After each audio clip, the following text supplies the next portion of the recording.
Well, friends and comrades, it's a great pleasure to be here tonight for the very first meeting of Unionists for Refugees. My name is John Minns. I'm a member of the NTU and I'm a member as well of the Refugee Action Committee here in Canberra.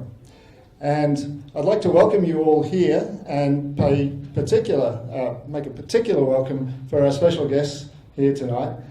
First of all, Alex White, who's the Secretary of Unions ACT, and therefore the senior unionist in the ACT, and of course Jed Carney, the President of the ACTU, the senior unionist in the country.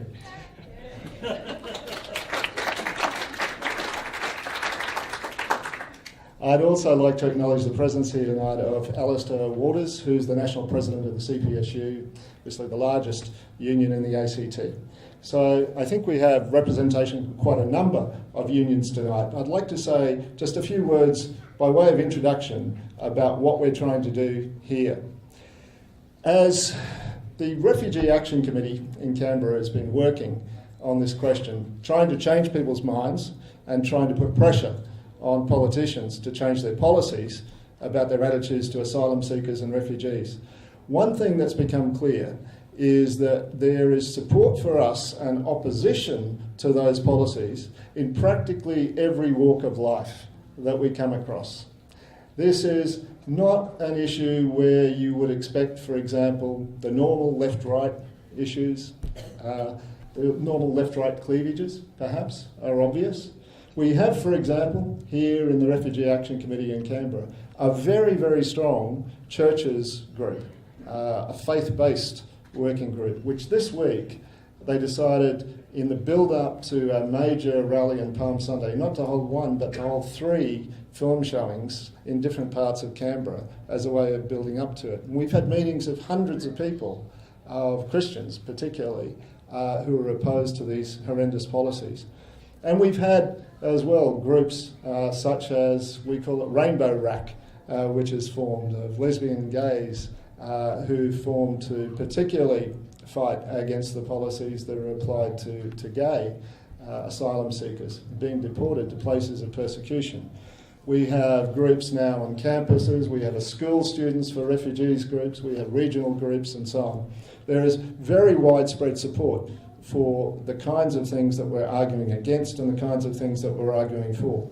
In a nutshell, what are we against and what are we trying to do?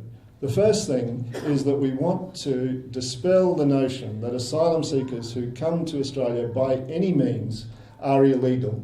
When Scott Morrison demanded that members of his department use the term illegal, it was incorrect in every way conceivable. Legally, morally, historically, in terms of the convention that Australia has signed up to. And we only have to say to Morrison or to anyone who says that the asylum seekers, by coming here and asking for asylum, are doing something illegal, in that case, why aren't they charged? If I do something illegal, I would expect to be charged, to be brought before a court, and possibly sentenced if found guilty to a definable period of detention.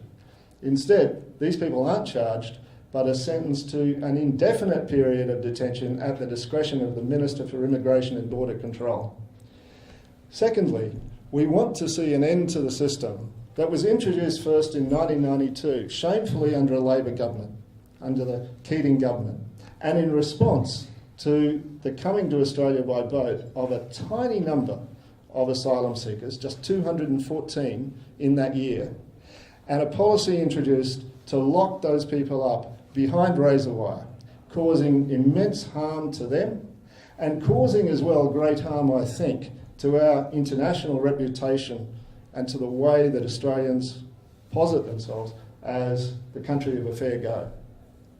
And then later in 2001, we became unique. Throughout the world, from that day to this, no other country not only locks up the asylum seekers who come seeking asylum, but also outsources that detention to other poor developing countries such as Papua New Guinea and Nauru. We are the only ones in the world to do that. We don't take very many asylum seekers. We take approximately one refugee at the moment for every 1,700 people in the country. Bruce Stadium down the road at full capacity holds 25,000 people. If we tripled the number of refugees that we take in this country, that would mean approximately just over 30 extra people in the stadium. That's the scale of what is called the problem. Jordan has a problem with refugees, with immense numbers. We don't have that kind of a problem. So we want to see changes in all of those policies, and the changes amount to actually doing not something revolutionary and new, but actually doing what we used to do before.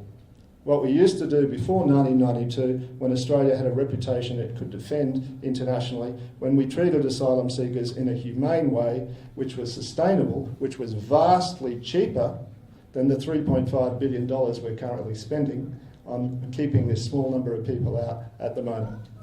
So, with that introduction, I'd like to, first of all, just very briefly introduce Alex White. Thank you very much for being here. He's a member for Labor for Refugees, was in Victoria, and will be here, I'm sure, to the podium. Thanks, Alex.